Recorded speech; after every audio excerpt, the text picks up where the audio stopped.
Chemical equilibrium का second lecture है। First lecture में हमने most of the topic cover कर लिया था। तो सबसे पहले हमने देखा था टाइप्स ऑफ रिएक्शन। ठीक है, टाइप्स ऑफ रिएक्शन में हमने देखा था कि जो रिएक्शन होते हैं दो पार्ट्स में होते हैं। First is the reversible reaction and second is the irreversible. Reversible reactions का मतलब क्या होता है? Reaction proceed in both direction.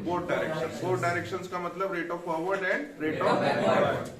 But irreversible में क्या होता है? Reaction proceed in one direction, मतलब रिएक्टेंट से प्रोडक्ट बना वहीं पे एंड हो गया। क्लियर है बच्चा? फिर उसके बाद हमने आपको बताया कि इस चैप्टर में हम रिवर्सिबल रिएक्शंस के बारे में मैक्सिमम टाइम पढ़ते हैं। ठीक है, तो रिवर्सिबल रिएक्शन जो होता है एक पर्टिकुलर टाइम पे क्या करता है? इक्विलिब्रियम फॉर्म करता है। ठीक है, इक्विलिब्रियम कब फॉर्म करेगा? जब दोनों की स्पीड सेम हो जाएगी। जितनी स्पीड से रिएक्टेंट से प्रोडक्ट बन रहा है उतनी स्पीड से प्रोडक्ट से रिएक्टेंट बन रहा है। तो वो सारा केस किसका हो जाएगा? इक्विलिब्रियम का हो। तो इक्विलिब्रियम को दो पार्ट्स में डिफाइन किया था। First is the physical equilibrium, second is the chemical. फिर उसके बाद केमिकल इक्विलिब्रियम को तूने दो पार्ट्स में डिफाइन किया था। First is the homogeneous, second is the heterogeneous. Homogeneous में जो होता है वो फेज क्या होता है? सेम होता है।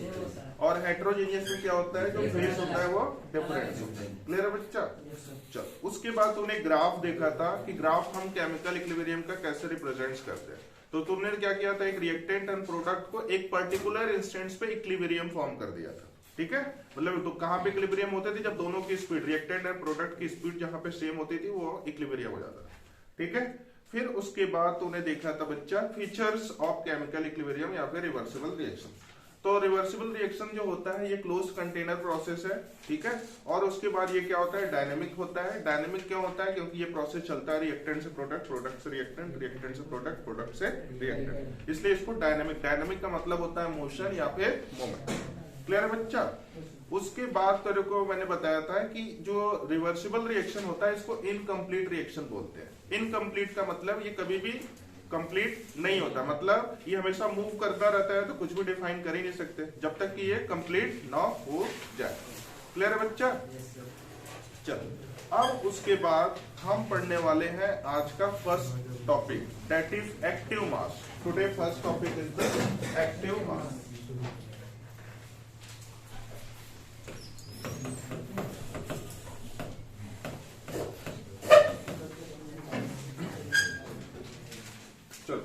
आज का फर्स्ट टॉपिक है एक्टिव मास। इसको किसी किसी बुक में हम लोग बोलते हैं मोलर कॉन्सेंट्रेशन।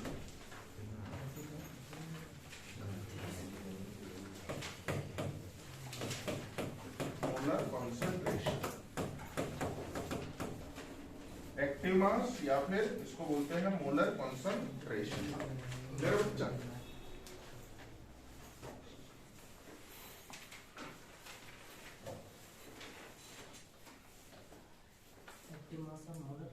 एक्टिव मास या फिर इसको बोलते हैं molar concentration. Basically active mass का मतलब होता है कि जब हम किसी रिएक्शंस में, ध्यान से सुनना बच्चा, जब किसी रिएक्शंस में हम रिएक्टेंट को कॉन्सेंट्रेशंस के फॉर्म में एक्सप्रेस करते हैं उसको हम लोग बोलते हैं एक्टिव मास या फिर मोलर कॉन्सेंट्रेशन। एक बार फिर से ध्यान से सुनो। सपोज करो मैं कोई भी रिएक्शन ले रहा हूं, that is 2A + 3B it gives to 4C। ठीक है, ये कोई नॉर्मल रिएक्शन है बच्चा, ध्यान से देखना। कोई नॉर्मल रिएक्शन है, इसमें हम रिएक्टेंट्स वाले टर्म्स को किस फॉर्म में? कॉन्सेंट्रेशंस की फॉर्म में जब लिखते हैं तो उसी को हम लोग बोलते हैं क्या? एक्टिव मास या फिर मोलर कॉन्सेंट्रेशन। तो इसको मैं क्या लिख सकता हूं? A की पावर, देखो ये कॉन्सेंट्रेशन इज द A और यहाँ का कॉन्सेंट्रेशन क्या है? B। ये सारे रिएक्टेंट के कॉन्सेंट्रेशन हो गए। 2 और 3 इज द स्टोइकोमेट्रिक कोएफिशिएंट, जिसको हम लोग पावर में, तो ये इसका क्या हो गया? Active mass. तो बेसिकली आप इसका डेफिनेशन लिख लो पहले। बी के ऊपर 3 आएगा। बी के ऊपर 3 लिखो बच्चा। इट मीन्स एक्टिव मास में लिखो, it means the concentration of reactant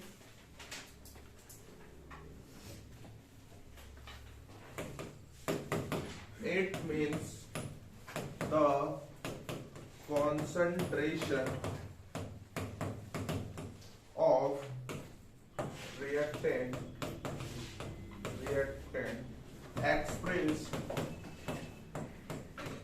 expressed in mole per liter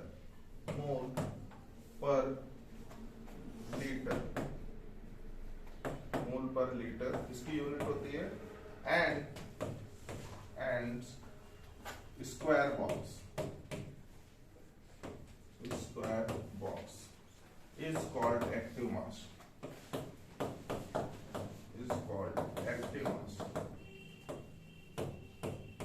ठीक है। ये तो फर्स्ट पॉइंट हो गया। Second is it is represented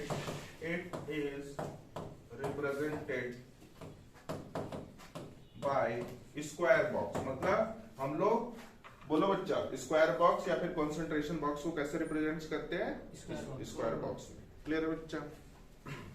it is denoted by square box. और इसकी यूनिट क्या हो जाएगी? Square, just like a constant है, तो क्या हो जाएगा? Mole per litre. Its unit is mole per litre. Its unit is mole per litre.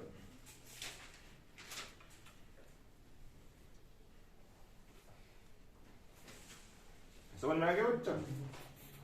Active mass समझ में आ गया? चलो, बस बेसिकली क्या होता है, कोई भी रिएक्शन दिया हुआ है उसमें रिएक्टेंट को हम लोग क्या करेंगे? स्क्वायर बॉक्स में रिप्रेजेंट कर देंगे, तो वो क्या हो जाएगा? Active mass. चलो, जैसे एग्जांपल में आप इसको ऐसे नोट करते हो, जैसे नॉर्मल कोई ए दिया हुआ है, ठीक है। अब मैं क्या कर रहा हूं, इसको मैंने क्या किया? कॉन्सेंट्रेशन बॉक्स में रिप्रेजेंट करा दिया। तो ये वाला टर्म जो हो गया, इसको हम लोग क्या बोलेंगे? एक्टिव मास या फिर मोलर कॉन्सेंट्रेशन। ये सारे टर्म्स, एक एक टर्म सारे लिखने हैं बच्चे। Molar concentration, molar concentration and active mass is the same thing.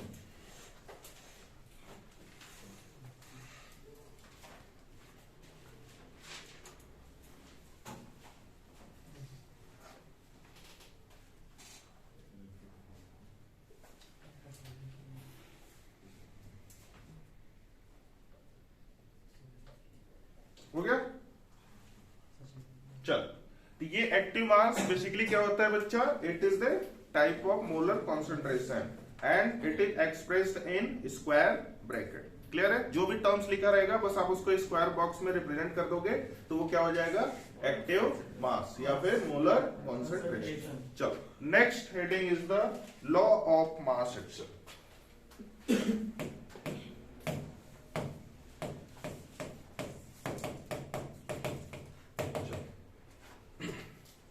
Next heading is the law of mass action.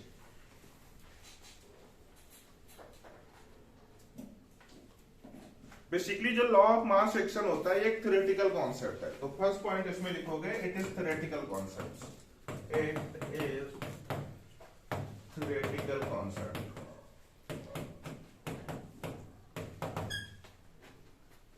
इसमें सेकेंड पॉइंट लिख लो सकते हो, according to law of mass action. According to law of mass action मतलब मैंने बोल दिया LOMA। According to law of mass action LOMA, जो रेट ऑफ रिएक्शन होता है बच्चा, according to law of mass action, rate of reaction is directly proportional to concentration of reactant, concentration of reactant। According to law of mass action, कोई भी rate of reaction किसके proportional होता है? Directly proportional to the concentration of reactant।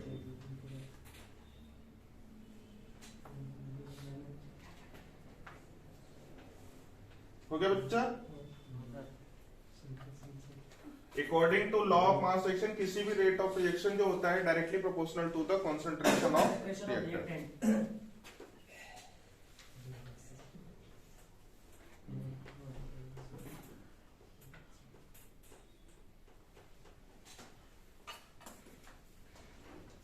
हो गया?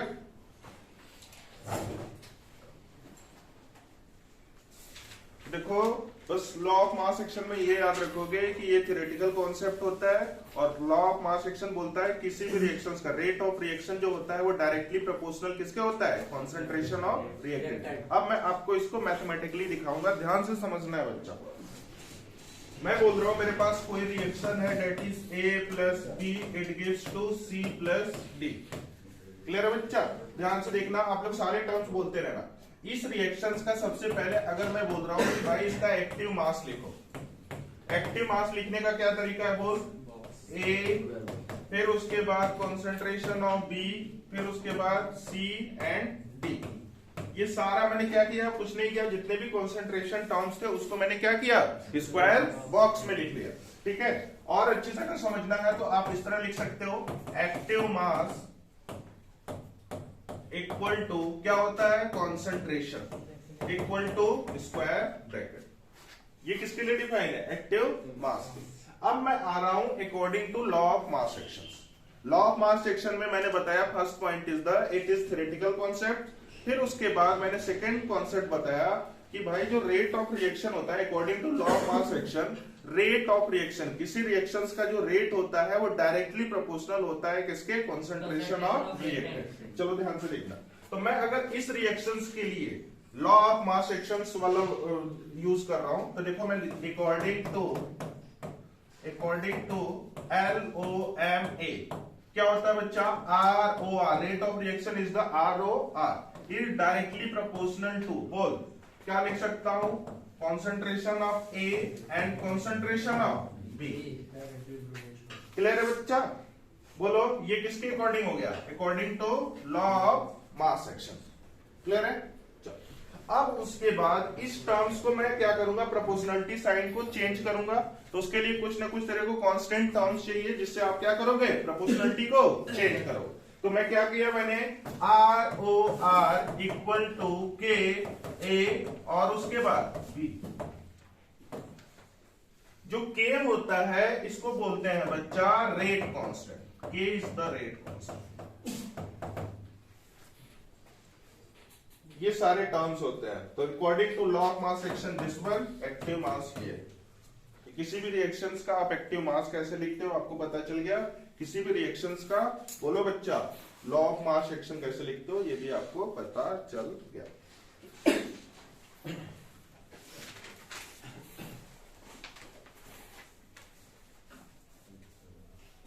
दोनों point समझ में आ गया? Yes sir. Active mass is just like a concentration, ठीक है, which is represented in square box. And law of mass section बोलो क्या होता है? Rate of reaction is directly proportional to the concentration of reactant. Concentration of reactant always represented in square box. Clear है बच्चा? अब मैं जा रहा हूं थर्ड टॉपिक पे। थर्ड टॉपिक, अब ये थोड़ा मैथमेटिकल यहां से स्टार्ट होगा, बहुत ही इंपॉर्टेंट है। थर्ड टॉपिक पे चले हम लोग। अब इसमें कुछ टर्म्स होते हैं बच्चा जो केमिकल इक्विलिब्रियम में यूज होते हैं। बहुत इजी है, इसको आप ध्यान से देखना, आपको बहुत अच्छे से समझ में आ जाएगा। और हर जगह यही वाले टर्म्स यूज होते हैं, ठीक है? चलो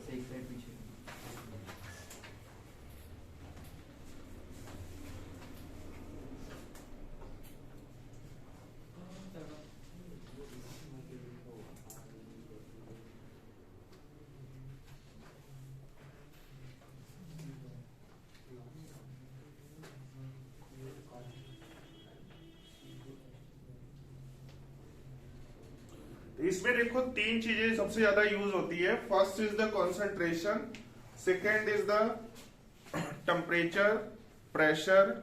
ये सारे टर्म्स इसमें बहुत ज्यादा यूज होता है।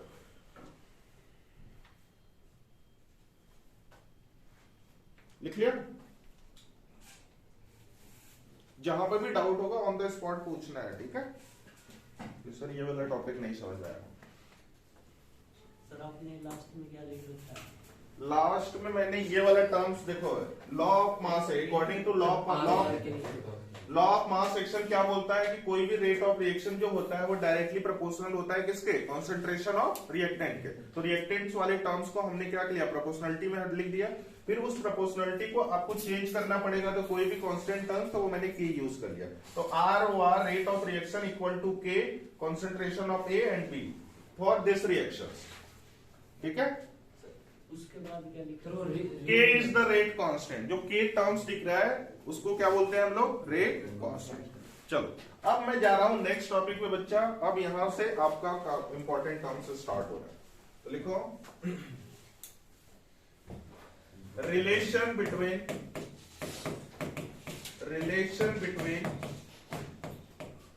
Kc, Kp and Kx. Next heading is the relation between Kc, Kp and Kx. अब मैं आपको सारे टर्म्स आपको बहुत अच्छे से समझाने वाला हूं। Kc क्या होता है, Kp क्या होता है, Kx क्या होता है।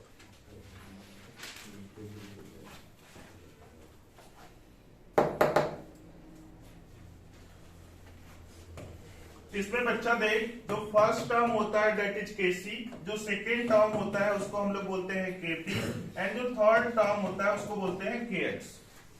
ध्यान से देखना, जो केसी होता है ये नाम से ही पता चल रहा है। केसी जो होता है ये कॉन्सेंट्रेशन टर्म्स के लिए डिफाइन होता है। तो केसी इक्वल टू क्या लिख सकते हो बच्चा, कॉन्सेंट्रेशन टर्म्स। कॉन्सेंट्रेशन टर्म्स के लिए आपको क्या डिफाइन होगा, केसी, कॉन्सेंट्रेशन टर्म्स। एंड जो केपी होता है ये प्रेशर के लिए डिफाइन होता है। तो क्या लिखोगे, for pressure terms, pressure term. And जो के एक्स होता है इसको बोलते हैं मोल फ्रैक्शन टर्म। जैसे आपने मोल कॉन्सेप्ट में पढ़ा नहीं वाला terms, mole fraction terms, mole fraction terms. Kc is defined for concentration terms, Kp is defined for pressure terms, and Kx is defined for mole fraction terms.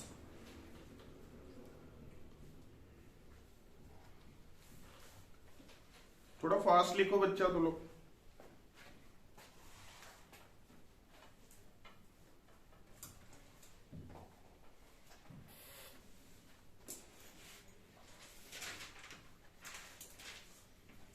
ये तीन नए terms मिले हैं बच्चा, केसी, केपी एंड केएक्स। बेसिकली इसका use क्या होता है, इसका यूज ये होता है बच्चा कि हम किसी भी रिएक्शंस में, मतलब कोई भी नॉर्मल रिएक्शन है उसका हम केसी कैसे लिखते हैं, केपी कैसे लिखते हैं, केएक्स लिखते हैं। With the help of that thing you can remember.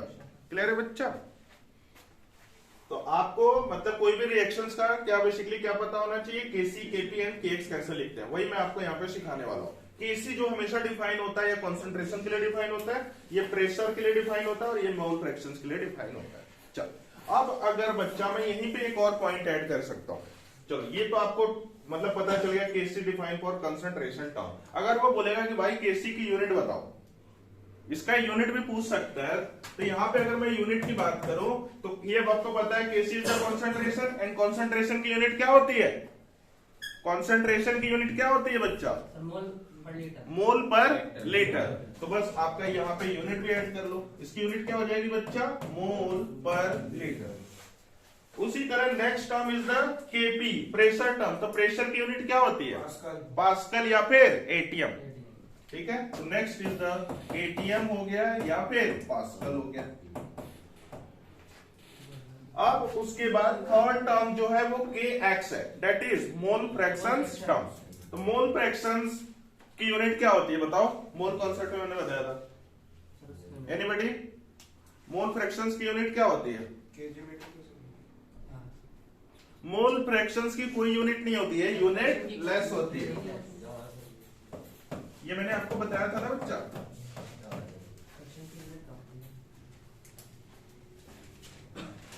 तो आपको देखो बच्चा, ये कंसंट्रेशन की बात हो रही है इसलिए मैंने बोल दिया मोल पर लीटर, ये प्रेशर की बात हो रही है इसलिए मैंने एटीएम या पास्कल बोल दिया, और ये यूनिट लेस होती है। क्लियर बच्चा?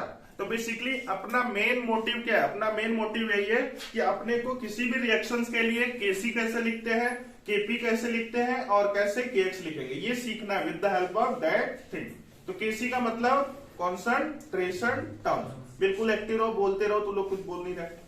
एंड केपी का मतलब क्या होता है, pressure, and KX is the.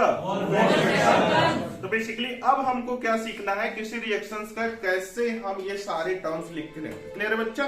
चलो मैं तो डायरेक्ट आपको क्वेश्चंस के थ्रू ही समझाने वाला हूं। ठीक है, चलो अब मैं क्या कर रहा हूं, कोई भी नॉर्मल रिएक्शन लिख रहा हूं, कोई भी नॉर्मल रिएक्शन लिखूंगा, उसका मैं सबसे पहले केसी लिखूंगा, फिर केपी लिखूंगा, फिर केएक्स लिखूंगा। चलो बच्चा सारे लोग बोर्ड पे देखो। जैसे मैंने कोई सा भी रिएक्शन ले लिया, कौन सा लूं, चल बता। चल ये ले लिया पहले नॉर्मल सा, 2a + 4b it gives to 5c। ध्यान से देखना बच्चा, बोर्ड पे बस एक क्वेश्चन समझ जाओगे, सारे कर लोगे, क्योंकि इस पूरे चैप्टर में ये वाला टर्म्स यूज होता है। बहुत इजी है, बस आप बोर्ड पे देखो, मैं गारंटी से बोल रहा हूँ सबको समझ में आएगा। तो सबसे पहले मेरे को ये कोई नॉर्मल रिएक्शन दिया हुआ है, इसका मेरे को केसी टर्म्स लिखना है। चलो ठीक है, मैं लिख रहा हूं केसी। केसी आपके बारे में आपको बस यही पता है कि भाई इसको हम कॉन्सेंट्रेशन टर्म्स में लिखते हैं, ठीक है। चलो लिखना स्टार्ट कर। और ये भी आपको पता है कि रिएक्टेंट एंड प्रोडक्ट में प्रोडक्ट जो होता है वो ऊपर होता है और रिएक्टेंट क्या होता है, डिवाइडेड बाई में होता है। ये सारा टर्म्स मैंने आपको बताया है ना बच्चा। चलो तो पहले हम क्या करेंगे, देखो कॉन्सेंट्रेशन इज द, बोल क्या है यहाँ पे C है और 5 क्या है, स्टाइकोमेट्रिक कोफिशिएंट। तो स्टाइकोमेट्रिक कोफिशिएंट हमेशा किस फॉर्म में होता है, पावर के फॉर्म में होता है, ठीक है। और concentration of reactant and product क्या होता है, स्क्वायर बॉक्स के टर्म्स में। तो चल, तो कॉन्सेंट्रेशन के टर्म्स में ये क्या हो जाएगा, C की पावर बोल 5 डिवाइडेड बाई A की पावर 2 एंड B की पावर 4। ये इसका इस रिएक्शंस का केसी हो गया। ये इस रिएक्शंस का केसी हो गया। हमेशा क्या करेगा, प्रोडक्ट डिवाइडेड बाय रिएक्टेंट, और जो भी स्टाइकोमेट्रिक कोफिशिएंट होगा उसको क्या लिखेगा, पावर में लिखेगा। तो आप किसी भी रिएक्शन का केसी लिख सकते हो, कुछ नहीं करना है, प्रोडक्ट डिवाइडेड बाय रिएक्टेंट। बस सबसे ज्यादा इंपॉर्टेंट इसमें बात क्या याद रखना है कि जब भी तू लिखेगा केसी वाला टर्म्स, वो हमेशा स्क्वायर बॉक्स के अंदर होना चाहिए, ठीक है। सबसे ज्यादा इंपॉर्टेंट बात यही है। चलो इसको नोट करो।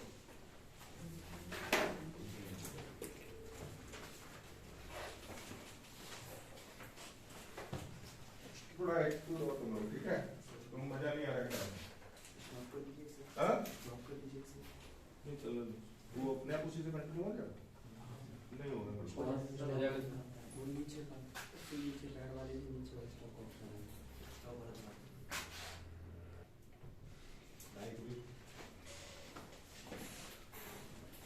ठीक है बच्चों। Yes sir. तो अभी आपने क्या देख लिया, किसी भी रिएक्शंस का केसी कैसे लिखते हैं। तो केसी लिखना बहुत इजी है। क्या करोगे, सबसे पहले प्रोडक्ट डिवाइडेड बाय रिएक्टेंट, तो उसमें जो कॉन्सेंट्रेशन टर्म्स होता है उस टर्म्स को आप स्क्वायर बॉक्स में लिख लोगे। अगर उसमें स्टाइकोमेट्रिक कोफिशिएंट दिया हुआ है तो उसको क्या करेगा, पावर के फॉर्म में लिख लोगे। क्लियर है बच्चा। अब तुम किसी भी रिएक्शंस का केसी टर्म्स लिख सकते हो। अब हम बात करते हैं केपी टर्म्स का, ठीक है। अब मैं आपको दिखाऊंगा किसी रिएक्शंस का केपी कैसे लिखते हैं। चलो इसी रिएक्शंस के लिए देखते हैं। तो सपोज करो केपी इक्वल टू जो होता है बच्चा, इसमें वही सेम प्रोसेस फॉलो करेंगे, बस कैसे लिखना है, लिखने का तरीका चेंज हो जाता है। तो that is P is the pressure, फिर उसके बाद इसमें कॉन्सेंट्रेशन क्या है, C है, C फिर उसके बाद स्टाइकोमेट्रिक कोफिशिएंट कितना है, 5 है। तो P फिर उसके बाद नॉर्मल बॉक्स में जो भी कॉन्सेंट्रेशन रहेगा, फिर उसके बाद स्टाइकोमेट्रिक कोफिशिएंट्स को पावर फॉर्म में लिख देगा। ये तो हो गया प्रोडक्ट डिवाइडेड बाय रिएक्टेंट। तो चलो P फिर उसके बाद क्या हो जाएगा, A फिर पावर में कितना हो जाएगा, 2, फिर उसके बाद बच्चा ये क्या है, P फिर उसके बाद B एंड 4। ये इस रिएक्शंस का केपी हो गया। अब इन दोनों में डिफरेंस क्या है, इन दोनों में डिफरेंस ये है बच्चा कि सबसे पहले तो इनके बॉक्स का डिफरेंस है, ये स्क्वायर बॉक्स में होता है और ये नॉर्मल बॉक्स में होता है। फिर दूसरा डिफरेंस क्या है कि यहाँ पे केसी में आप लोग कॉन्सेंट्रेशन टर्म्स को ओनली किससे, स्क्वायर बॉक्स से डिफाइन कर रहे हो, लेकिन केपी वाले टर्म्स में तूने क्या किया, हर जगह पी को भी ऐड किया हुआ है। क्लियर है बच्चा। तो केसी एंड केपी किसी भी रिएक्शंस का लिख लोगे। अब मैं आपको केएक्स भी बता देता हूं, फिर उसके बाद इससे रिलेटेड बहुत सारे क्वेश्चंस कराने वाला हूं। केएक्स भी इसी तरह लिखता है, जब बस क्या हो जाएगा, जहां जहां पी है वहां पे क्या हो जाएगा, एक्स हो जाएगा, और बाकी ये नॉर्मल बॉक्स में ही रिप्रेजेंट करोगे। तो के एक्स इक्वल टू एक्स, और ये कितना हो जाएगा, C की पावर 5 डिवाइडेड बाई एक्स, और ये A की पावर 2 एंड वो एक्स B की पावर 4। ये इस रिएक्शंस का के एक्स हो गया। बहुत इंपॉर्टेंट टर्म है इस चैप्टर में, बस यही सारे तीनों टर्म्स हम पढ़ते हैं। First is the KC, KP and K X. इसको नोट करो, फिर इससे रिलेटेड मैं कुछ क्वेश्चंस करूंगा।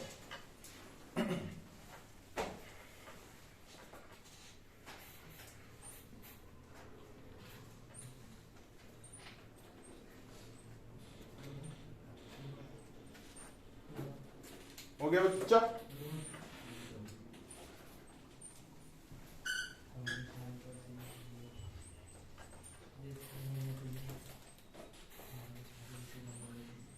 एक बार इसको अच्छे से देख लो क्योंकि इस पे क्वेश्चंस मैं कराऊंगा। सारे टर्म्स आपको खुद से लिखना पड़ेगा, सेम स्टेप को फॉलो करना है। हो गया बच्चा? Yes sir. चलो अब एक क्वेश्चन दे रहा हूं, अब आपको तीनों टर्म्स खुद से लिखना है, ठीक है? केसी लिखना है, केपी लिखना है एंड के एक्स लिखना है। चलो next is the H2 plus I2 it gives to 2HI। अब आपको इसका इस रिएक्शन का सबसे पहले केसी लिखो, फिर केपी लिखो, फिर केएक्स लिखो। चलो बच्चा स्टार्ट। केएक्स सारे टर्म्स आप अपना खुद से लिखो बच्चा। H2 plus I2 It gives to 2HI। सारे बच्चे खुद से ट्राई करेंगे, मैं सबका देख रहा हूँ। हो गया sir.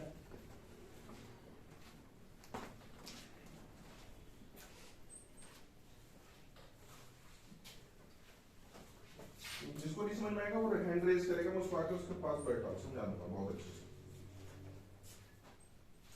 Divided by H2 concentration box में। सर यहाँ पर इंटू लगा है। कहां पे? कहां है? कौन सा? बताया तो सारा लगा है। क्यों सही है? केसी ये H2 ये H2 प्लस I2 होगा ना बच्चा, ये प्लस तो ये क्या हो जाएगा H2 स्क्वायर बॉक्स में, फिर ये I2 स्क्वायर। अब Kp क्या लिखेगा? बस P और ये नॉर्मल बॉक्स में क्या हो जाएगा HI की पावर 2 डिवाइडेड बाय P और ये H2 और P सर।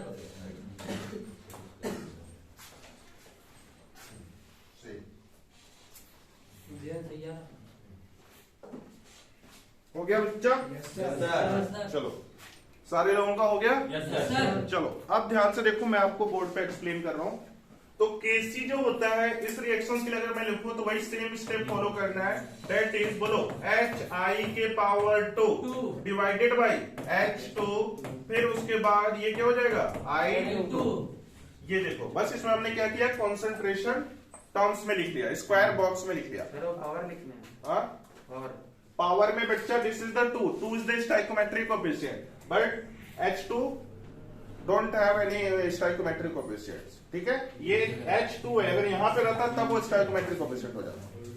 नो अभी मैं केपी का बात करता हूं, तो केपी क्या हो जाएगा बच्चा? PHI की power 2 divided by P H2 and I2।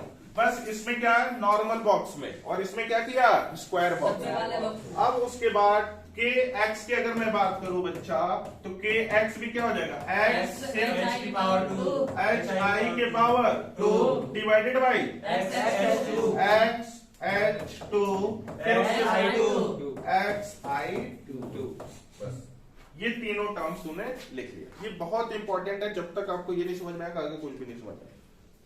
Easy है या नहीं है? Yes sir. चलो अब तू किसी भी रिएक्शंस का केसी केपी एंड केएक्स लिख सकता है कि नहीं लिख Yes, सकता है? sir. चलो एक क्वेश्चन और करो फिर आगे बढ़ो।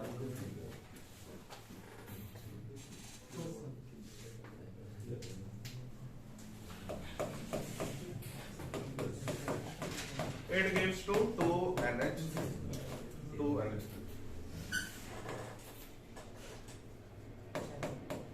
चलो अच्छा करो फास्ट।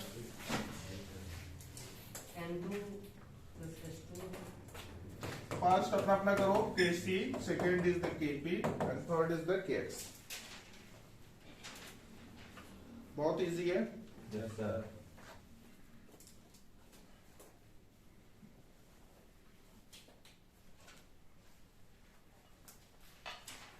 खुद से ट्राई करो, मतलब एक बार ट्राई कर लोगे खुद से, फिर उसके बाद हो जाएगा।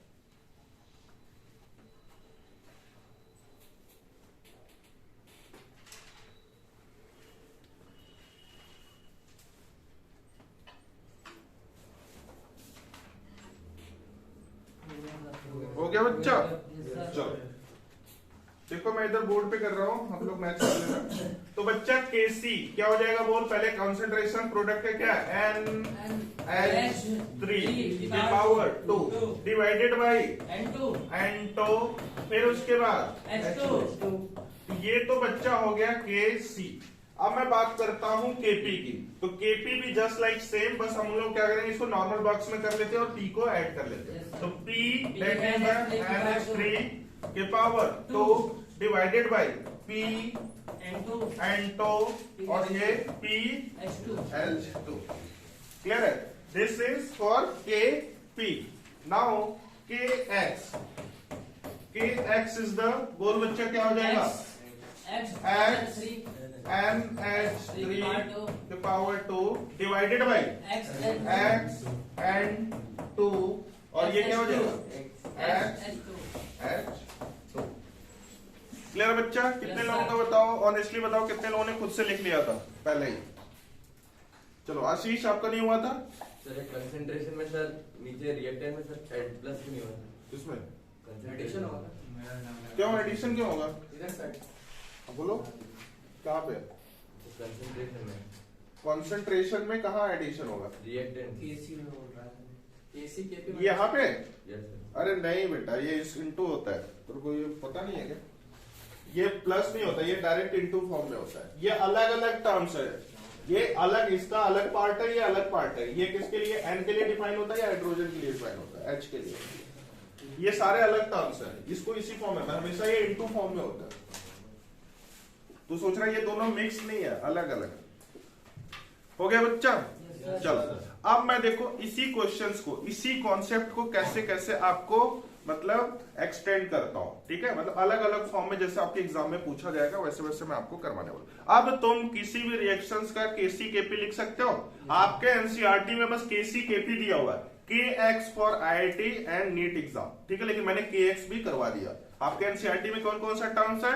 First is the KC, second is the K P. चलो अब देखो इसी वाले टर्म्स को कैसे वो न्यूमेरिकल्स में कन्वर्ट करेंगे और कैसे आपको डिफाइन करना पड़ेगा। चलो एक क्वेश्चंस लिखो बच्चा, लिखो इन गिवन रिएक्शन, सारे बच्चे नोट करो, इन गिवन रिएक्शन और आपको रिएक्शन दिया हुआ है बच्चा 2A plus 3B it gives to 7C। ध्यान से देखना बच्चा, बहुत इंपॉर्टेंट है, बस कॉन्सेप्ट अगर आपको क्लियर रहेगा तो बहुत इजीली कर लोगे। In given reaction 2A plus 3B it gives to 4C और आपके क्वेश्चन में बोल रहा है कि concentration of A equal to दिया हुआ है 2 और concentration of B equal to दिया हुआ है 1 and concentration of C equal to दिया हुआ है 4। अब बोल रहा है write KC for given reaction. Sir हाँ बच्चा, तब B इक्वल टू सर 3 दिया और सर C इक्वल टू 7 दिया। कहाँ पे? सर आपने जब ऊपर नीचे क्या है, ये कोई नॉर्मल रिएक्शन है, ठीक है? अब उसमें ये वाला टर्म्स लिया हुआ है, ध्यान से देखो। कॉन्सेंट्रेशन ऑफ A की वैल्यू दी हुई है 2, कॉन्सेंट्रेशन ऑफ B की वैल्यू 1 दी हुई है, कॉन्सेंट्रेशन ऑफ C की वैल्यू 4 दी हुई है। ये दिया हुआ है आपके क्वेश्चन में। इस वाला ये तो अपना रहेगा ही रहेगा। ये सारे क्या है? स्टोइकोमेट्रिक कोएफिशिएंट्स है। ये क्या है? स्टोइकोमेट्रिक कोएफिशिएंट, ये भी इससे कुछ लेना देना नहीं है। हमने बस क्या किया, आपके क्वेश्चन में कॉन्सेंट्रेशन ऑफ की वैल्यू दे दी, A की वैल्यू ये दे दी, B की वैल्यू ये दे दी और C की वैल्यू ये दे दी। क्लियर है बच्चा? अब मेरा क्वेश्चन है write KC for given reaction. इस रिएक्शंस के लिए बच्चा क्या करना पड़ेगा? KC लिखना पड़ेगा। चलो देखो पहला क्वेश्चन मैं सॉल्व कर रहा हूं, आप लोग ध्यान से बोर्ड पे देखो।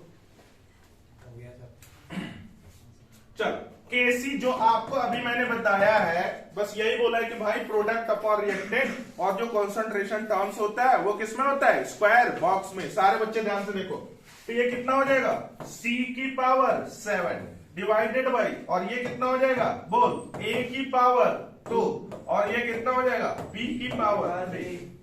ये इस रिएक्शंस के लिए क्या हो गया? केसी हो गया। अब उसके बाद इसमें आपके क्वेश्चन में बोल दिया है कि जो भी आपका A की वैल्यू है उसकी जगह 2 ले लो, B की जगह 1 ले लो और C की जगह क्या ले लोगे? 4 ले लोगे। फिर उसको मैथमेटिकली सॉल्व कर लो। चलो करते हैं नेक्स्ट स्टेप। तो बच्चा देख C की वैल्यू कितनी दी हुई है, जल्दी से बोल। 4। तो 4 की पावर 7 डिवाइडेड बाई A की पावर, जल्दी से बोल, 2 और उसके बाद B की A कितना दिया हुआ है बच्चा? A is the 2। A is the 2 और B कितना दिया हुआ बच्चा, जल्दी से बोल। B की वैल्यू 1, बस पावर में कितना है 3, बस इसको सॉल्व करना है, आपका आंसर आ जाएगा 726। ये ऊपर कितना हो जाएगा, ऊपर कितना हो जाएगा बच्चा, जल्दी से बोल। इतना टाइम लग रहा है, देखो कुछ बच्चे फोन यूज कर रहे हैं। 16384। ऊपर कितना रहे 16384। 384 और डिवाइडेड बाय नीचे कितना रहे 4 और ये कितना हो जाएगा 3 कितना हो जाएगा 4 4 और 1 5 होगा ना सर सर। 5 हुआ सर। 3 का होगा। इसको फिर वो सॉल्व कर, कितना रहा 3726।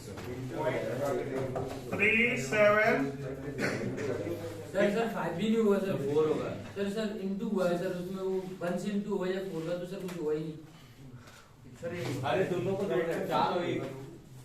अरे भाई तेरे को कुछ 4096 आएगा सर। कर पहले मैथ 4 आएगा सर। 4096। तो सर मैं कहीं जा रहा हूँ सर, बस अभी नहीं बोले आप समझा दो, उसके बाद में आता हूँ। ये कौन सा तरीका होता सर है समझ नहीं बात में नहीं उस पे फुल सर कॉपी 496 4096। 4096 उसको चलो इसको डिवाइड कर फिर दिखा कॉपी दिखा है अच्छा सही में। हो गया यस सर 4096 कितना रहा बच्चा 4096 तो अकाउंट में 5 नहीं होगा 1 सर 4 सर 4 आएगा सर। ये कितना हो जाएगा बच्चा डिवाइडेड बाई 4 और इसको सॉल्व करेगा तो 4096 कैसे कुछ बच्चे कैलकुलेटर का यूज कर रहे हैं, तो आपके एग्जाम में कैलकुलेटर अलाउ नहीं है, पता है ना। कैसा नहीं पता सर। ठीक है बोलो इसको। अब आपको ये केसी कैसे भी इधर उधर डाइवर्ट करेगा, कर लेगा। यस सर क्या करेगा, या तो न्यूमेरिकल्स वैल्यू दे देगा या तो क्या करेगा नॉर्मल तरीके से पूछ लेगा। तो कर लोगे सारी पॉसिबिलिटी, बोलो चलो नेक्स्ट एक क्वेश्चन और लिखते हैं फिर आगे बढ़ते हैं।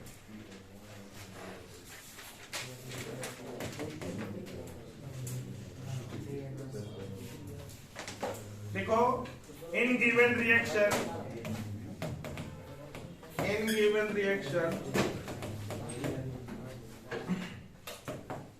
H2 plus I2 it gives to 2HI। ठीक है बच्चा, तो H2 की वैल्यू इसमें दी हुई है 2 into 10⁻⁻⁴ और I2 की वैल्यू दी हुई है 4 into 10⁻⁻² एंड HI की वैल्यू दी हुई है बच्चा 6 into 10⁻⁻²। सर कैसे लिखना है Write Kc for given. Write the value of Kc. Write the value of Kc for given reaction. बहुत इजी है बच्चा, है कि नहीं बोलो। Yes sir. पहले आप नॉर्मल तरीके से लिख लो, फिर उसी को क्या करेगा इस इक्वेशन फॉर्म में लिख लो। बताओ या कर लोगे, कर लेंगे सर। चलो ट्राई करो फिर मैं इसको डिस्कस। तो देख Kc equal to product is the HI के पावर कितना है 2 डिवाइडेड बाई ये कितना है H2 हो गया और ये कितना हो गया बोल बच्चा I2 हो गया। अब HI की वैल्यू आपको पता है कितना है 6 into 10⁻⁻² के पावर मतलब कितना हो जाएगा 2 डिवाइडेड बाई H2 की वैल्यू इसमें देख दिया हुआ है, कितना दिया हुआ है 2 into 10⁻⁻⁴ और ये I2 की वैल्यू कितनी है बोल जल्दी से 4 into 10 to the 4 power into 10⁻⁻²। 3/2 sir ये नीचे मल्टीप्लाई में है दोनों। हाँ मल्टीप्लाई हमेशा ये पूछने वाली बात थोड़ी होती है। करो 150 दिखाओ जिसका हो गया कॉपी दिखाओ।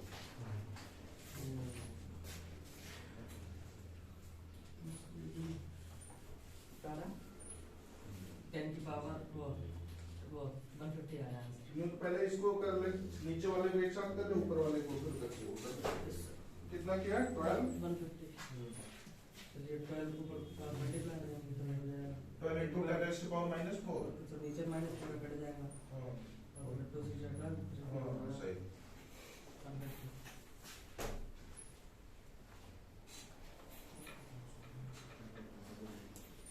हुआ?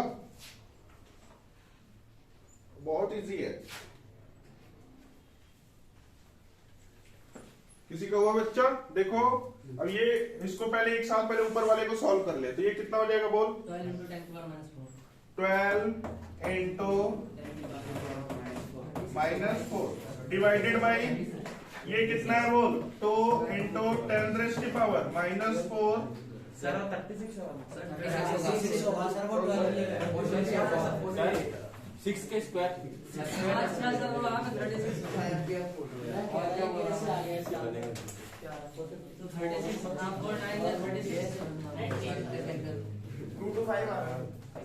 और इसको कर 4 इंटू 10 रेज़ की पावर -2। पहले देख इसको एक साथ कर लेते हैं, बोल ये कितना हो जाएगा? नीचे वाला कितना हो जाएगा? 8 इंटू 10 रेज़ की पावर -2 8 इंटू 10 रेज़ की पावर -2 और इधर कितना हो जाएगा ऊपर वाला? 36 इंटू 10 रेज़ की पावर -2। अब ये देख इसको ऊपर ले जा 100 तो कितना हो जाएगा?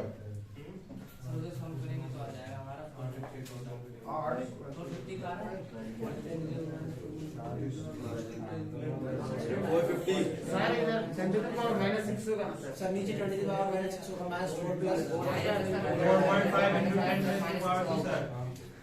4.5 into 10 raised to power 2. हाँ तो भाई 450 सही है। हां सही अरे नहीं सर 10 की पावर -6 पॉजिटिव 2 आएगा सर 2 पॉजिटिव आएगा। हां सर 2 पॉजिटिव पर सर सबसे बोलो किसका किसका हो गया था? मेरा ठीक है यस सर। राहुल, समझ में आया? ये सर आ गए। आशीष, आया सर। इसमें देखो कुछ नहीं करना है बच्चा, बस आपको केसी लिखने अगर आ गया तो बस सारे टर्म्स आप इजिली कर सकते हो। ठीक है?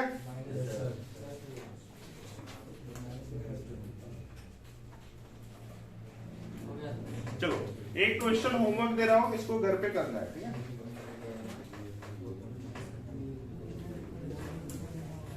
इन गिवन रिएक्शन कोई भी रिएक्शन दिया हुआ है that is H2 plus I2 it gives to 2HIH। इसमें जो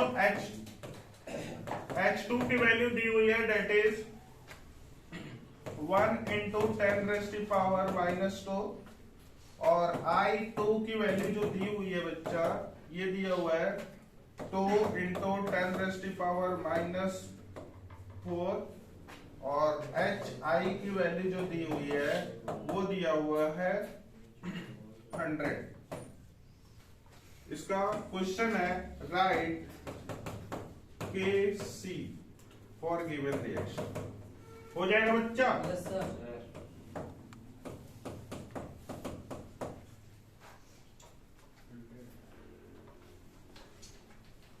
तो इसमें सेम स्टेप फॉलो करना, पहले केसी नॉर्मल तरीके से लिख लो, फिर सारी वैल्यू पुट कर दो। क्लियर है? फिर जो भी वैल्यू आप मैथमेटिकली आएगी उसको सॉल्व कर लो। क्लियर है बच्चा? ये आपका आज का होमवर्क है। आज की क्लास में बस इतना ही करते हैं, मिलते हैं नेक्स्ट लेक्चर। बोलो क्लियर है? Yes sir. चलो इसको बंद कर दो। Thank you sir. सारा टर्म समझ में आ गया आज का? Yes sir. KC KP and KX समझ में आ गया? Yes sir. केसी कैसे लिखते हैं बोल? मतलब किसी भी रिएक्शंस का केसी कैसे लिखते हैं? स्क्वायर बॉक्स में लिखते हैं प्रोडक्ट और उसमें जो स्टोइकोमेट्रिक कोएफिशिएंट होता था वो कहाँ जाता था? पावर। ठीक है। और उसके बाद जो केपी लिखते थे वो क्या लिखते थे? प्रेशर, फिर नॉर्मल बॉक्स में करके फिर पावर में। ठीक है? केएक्स इज द बस जहाँ पे पी होता था वहां पे क्या हो जाता था? एक्स। चलो मिलते हैं नेक्स्ट लेक्चर में नए टॉपिक के साथ। Thank you. जय हिंद सर।